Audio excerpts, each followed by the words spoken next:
letter 17, Screwtape directs Wormwood to the vice of gluttony and how it is that this can be a means for corrupting the patient. Gluttony is a word that isn't very common in our language anymore. You'll hear about somebody perhaps being a glutton for punishment, but a glutton in the sense of somebody who has an excessive desire for food. That is something that's a word that we tend not to use anymore. Many readers, when they think of problems with eating, they may think of eating disorders like anorexia nervosa or bulimia, but those are psychological problems. Those are not things that are moral and spiritual. In general, if we were to look at things like, if we were to look at what Lewis identifies by the philological arm of these devils, that is, the branch of these devils that interfere with and influence our language in ways that aren't helpful, one of the things one would have to say is that the way in which our moral and religious language has been replaced by psychological language makes it very difficult for people to understand moral and spiritual realities anymore. So that people will talk about somebody being introverted or extroverted, having low self-esteem or high self-esteem. But the language of pride or vainglory or gluttony, a lot of these terms have simply dropped out of people's use. Gluttony used to be classified among a set of sins that were called the capital sins. Sometimes you will hear these referred to as the deadly sins, but there are many, many more sins that are deadly that will kill the life of grace in your soul besides gluttony. These sins: gluttony, lust, greed, avarice, sloth, envy, vanity. Pride you will sometimes see numbered among the capital sins, but it wasn't considered one of the capital sins, but rather the root. For all 7 of these sins grow from pride, grow from this inflated sense of one's self-importance or of one's own excellence. The word capital, by the way, is used as opposed to deadly because the significant thing about these sins is that they become leaders for other sins. If, for example, you are envious, this will lead to hatred. It could lead to harming somebody. It could even lead to murder.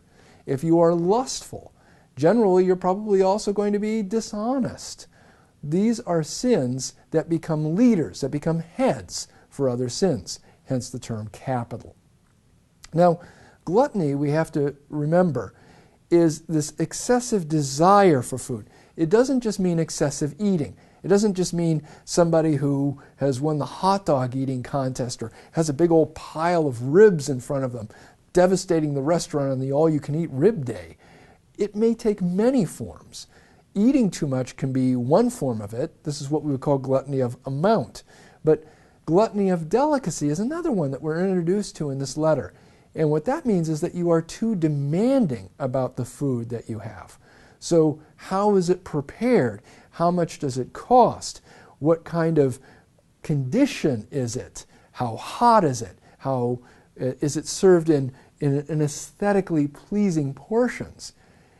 The Screwtape is delighted at the way that this patient's mother is really a glutton of delicacy and doesn't even know it. What she does is demands small portions, half a piece of toast, a cup of tea, and just at such and such a temperature. She'll make waiters take away food from off her plate. Oh, this is much too much. She thinks she's not a glutton because she's not a glutton in terms of amount. But in fact, she is so demanding about the kind of food she eats, about the way it's prepared, and about the way it's served, that she really does have an excessive desire about food. And a sign of that is the way that she alienates the people around her. This is a kind of examination of conscience for all of us. If you want to understand whether or not you have a problem with food, you can't just look at how much you're eating. You can't just look at the kind of food you're eating.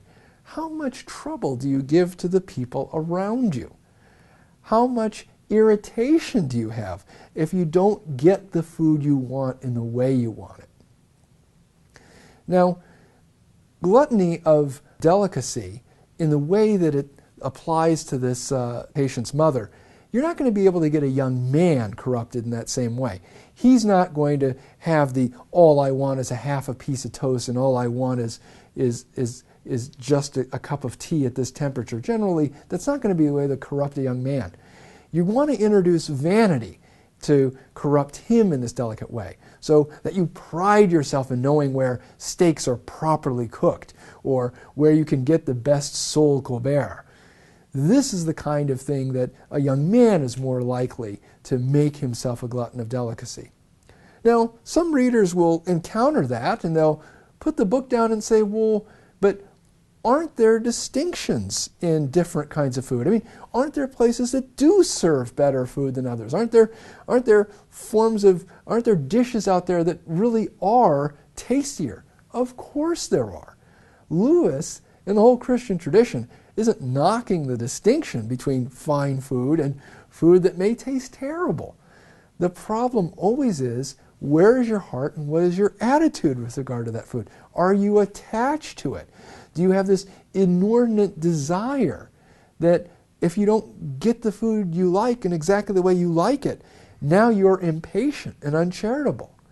Do you use your taste for fine food as now a kind of platform to look down on others who don't have the same fine taste that you do? It isn't a matter of whether there's food that tastes better or not. It's a matter of, do you use that taste of yours as a vehicle for sins against charity and patience? Now, it's not as if gluttony of amount doesn't figure in this letter at all. But gluttony of amount, according to Screwtape, is really a means to undermine the patient's chastity.